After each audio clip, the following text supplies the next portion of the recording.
Good evening and welcome back. So in the bleakness, in the midst of this coronavirus pandemic, it's always good to get some nicer, lighter news. And of course it is within the difficult times that heroes are born, if you will, or it's the hard times that make strong men, which makes the easy times, which makes weak men. But here we have one of those more positive stories. So it's worth sharing to remember that there are people out there who are appreciative of what they can do to help people and are just sharing the goodness of their own hearts in order to try to help out other people, and that is what gets them up in the morning. That is what is important to them in their job. It isn't just making money, putting food on the table, but instead it's the joy of doing what they're doing.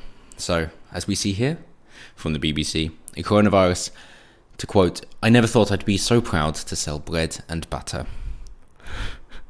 In the very true British humour way of self-deprecation. So Laura McClellan says she has never felt so humbled as when she and her team of checkout operators were told they were key workers. The Tesco supermarket worker felt so proud that she wanted to go back in time to tell her school headmaster about the important job she was now doing during the coronavirus pandemic. "I don't fear coming to work," she said. "I don't feel more at risk because we're doing everything we possibly can in this unprecedented situation." As a checkout manager, Laura is in charge of 60 of the 200 staff at a Tesco superstore in Leith. So she hasn't done too badly for herself. Obviously, she's been able to work her way up, and well done for that. It seems that then that's the work ethic, that this is where I want to be, that the work isn't the only thing I have in life. Fair enough, very good to you, but it is still having that work ethic of trying to make a positive impact in other people's lives. And as she says, that doesn't feel more at risk because we're doing everything we possibly can in this unprecedented situation. So despite government regulations, whatever it might be, it then does, of course, come down to the individual and the business practices in order to do what is sufficient for customers to be happy and for employees to be happy, as we're seeing here. So she says she was conscious not to show fear in case it would ripple down to her colleagues. And that's stoicism in a nutshell. That even if you are concerned yourself, obviously she says that she isn't, that you don't want to show that because you got to put on a braver face in order to help out the other people. So it's not just helping out the customers on a daily basis, but it is still for the other people that she's working with, the people who are beneath her. It is putting on a brave face. It is understanding that your actions are being seen by everybody, and therefore everything that you do matters, and you put forward a positive sense into the world, and then that ripples down in a positive way. "I did have colleagues at the beginning who were concerned, and one young chap was so upset we offered him a lifestyle break." Some people you can't help. "There are concerns, but everyone has been pulling together, which has been really positive. I've never been more humbled to be a frontline worker. It's a beautiful title." So if you do well, you bide your time, then good things prosper, that good things flourish, they will come out of it, they will blossom, and you will be able to reap the rewards of it.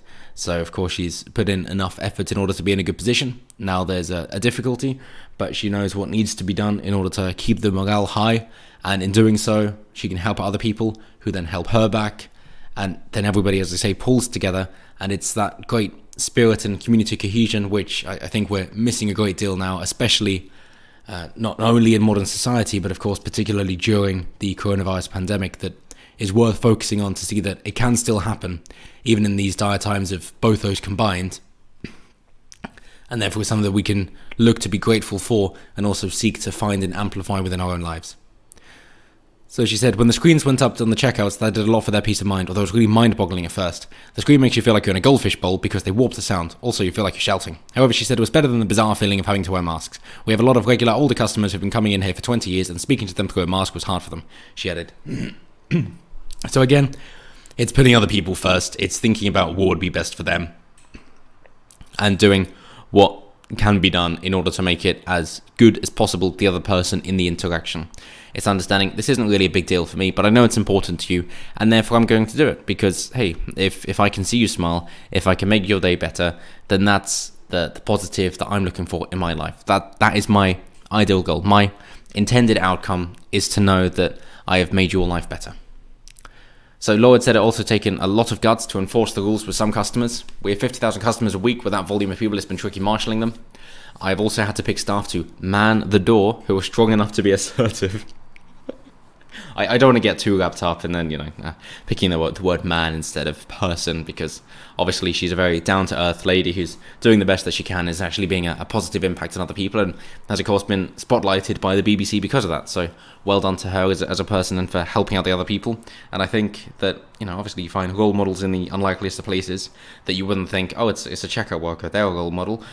But actually, of course, she's a bit more than that, being a manager, but still, that there are so many good character traits here that we can look to and go, well, yeah, this is exactly the kind of person that you want in a situation like this. And in fact, in any time when it's even in the good times, it seems she's still focused on the other person and doing what she can to make their life better.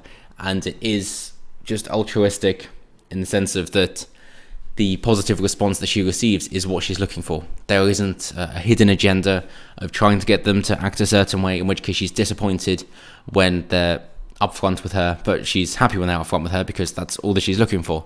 And that's what we should be looking for, to get that greater sense of honesty and not trying to get people to do things that they're not aware of what we're trying to get them to do, but instead just be upfront and honest so that people are never confused if they do what we've asked them to do and then we're annoyed at them because they haven't done what we wanted them to do, even though we didn't ask them to do that.